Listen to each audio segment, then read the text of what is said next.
Kadang tu terfikir tau, apa yang membuatkan seseorang tu jadi sombong sangat? Sedangkan apa yang kita ada ni, rupa paras, pangkat, harta ataupun kepandaian kita sendiri, yang kita rasa macam milik kita, sebenarnya semua tu cuma pinjaman semata-mata. Seorang ni tidak nak remind, terutamanya diri Tira sendiri, untuk satu benda yang kita selalu lupa.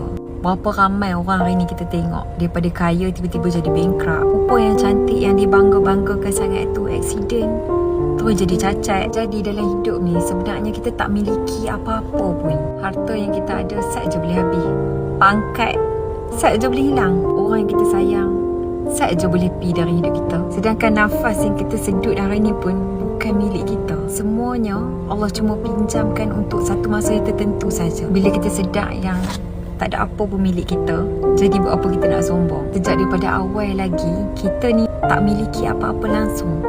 Sedangkan diri kita sendiri pun bukan milik kita. Satu hari nanti bila kita balik dekat Allah pun, kita tak ada bawa apa-apa langsung. Kita tak bawa apa kereta kita, tak bawa apa kita punya harta, rupa paras ni pun. Yang kita harapkan masa tu cuma rahmat dan kasih sayang Allah, dan kita minta Allah kesian dekat kita je.